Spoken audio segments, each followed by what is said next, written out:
Hey guys, how's it going? Welcome back to a new video. Today I'll be reviewing my DS1019 Plus NAS. Now before watching this video, I strongly suggest watching the first two videos in this series. It'll tell you what a NAS actually is and how to choose the right one for your needs. And also a big thank you for everyone watching this video right now. If you haven't done so already, be sure to press that subscribe button down below. It'll make sure you get alerted every week when I release a new video. So jumping right into the review, I bought this DS1019 Plus made by Synology. I bought it on Amazon on Black Friday in 2019 last year. And the reason why I chose this particular model is for three reasons. So the first reason why I chose a DS1019 Plus is because of the 19 in the name. If you watched my last video, you know the 19 means it was released in 2019.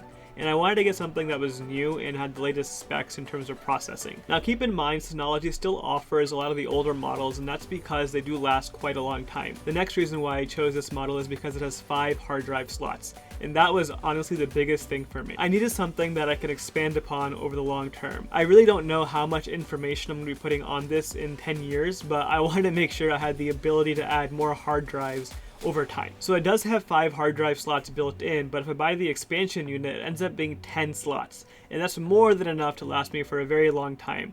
I didn't want to cheap out and buy something with only 2 slots. I wanted to get something that I know for sure will last me into the years to come. And the last reason why I got this model is because of the Plus series. I wanted to get something that was great for media streaming. Now this model can support up to 2 concurrent 4K streams, and it has transcoding built right in.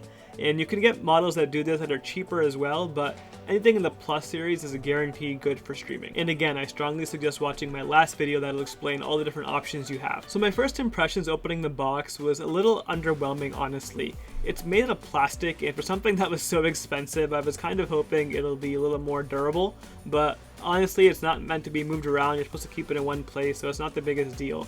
But that definitely caught me off guard. It's definitely a plastic box. Also, all the hard drive slots that are inside the unit are very flimsy. They come apart very easily, which is not a bad thing because it makes it really easy to install hard drives, but I just wasn't expecting it to be such a rudimentary installation.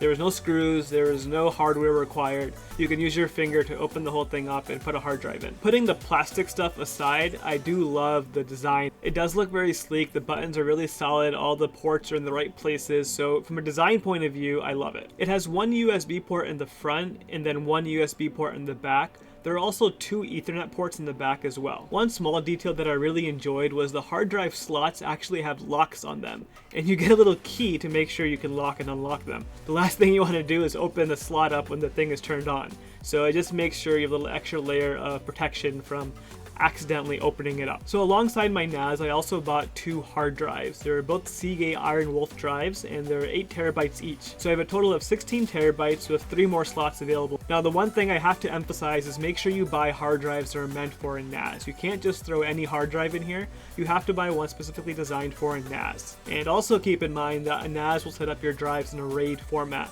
so you'll lose some of your total capacity to the backup part of it. Again, watch my last video, I'll talk more about that in detail. Now setting up the NAS was actually really simple. I chose Synology because the software that runs on top of the hardware is very, very intuitive. When you first boot into it, you make an account and you set up the basic configuration, and it walks you through every single step. There's no really advanced technical knowledge you have to have. As long as you know what you want to name it and you know how to log into it, you're basically good. Now, even though it's very simple and intuitive, you do have the option to get very advanced. As I was poking around, I did stumble upon quite a few advanced options, things that I do not want to be touching, but they're there. So I know if I want to mess around with some advanced stuff later on, I can do that. So it's not limiting you by the basic user interface. You have all the advanced stuff available in the settings. Now the one slightly advanced thing I did do was a few security updates and some setting changes. I'll leave a link down below for a video that'll show you how to do these security changes, but at a high level, all I really did was change the port number and the static IP.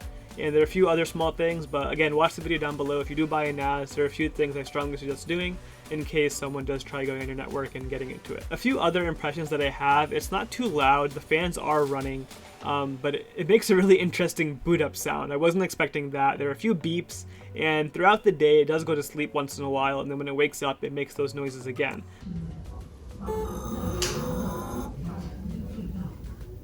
Most of the time, it's just a quiet little fan running in the background. The USB ports on the device also make it super easy to put all your data on it. What I had to do is I got my other external hard drive that I used to use and I plugged it in through USB 3 and I just dumped the whole folder into the NAS. You can configure some root folders and shared folders, and you can configure who has access to which folder on your network. But putting that aside, getting the data from your old hard drive onto the NAS is really simple. Just be prepared. It does take quite a long time to transfer if you have terabytes of information like I do, but if you just have a few basic things, it shouldn't take too long. And the last thing I want to talk about in this video is the convenience factor of this. This is my first NAS, and I absolutely love having one central hard drive that's on my network that I can just drag and drop files between on all my computers. I also went ahead and made a Plex server on this, so I have all my videos on here. I also connected Dropbox to my NAS, so I have a backup of all the important data that's in the NAS on the cloud as well, so in case the NAS breaks, I have a backup of that too. Moving forward in this series, I'll be making a video about the Plex server, which is really cool for streaming media to your TV, and also my personal workflow for editing videos, so you can see how I film a video, edit it, and then archive it onto my NAS. But yeah, that's basically it for right now. This thing is really simple to use, nothing too crazy about it, but where it gets really fun is how you use it after you set it up. So stay tuned for that. If you have any questions with the DS1019 Plus, leave them below in the comments and I'll get back to you as soon as I can. Thank you so much for watching. I'll see you guys next time.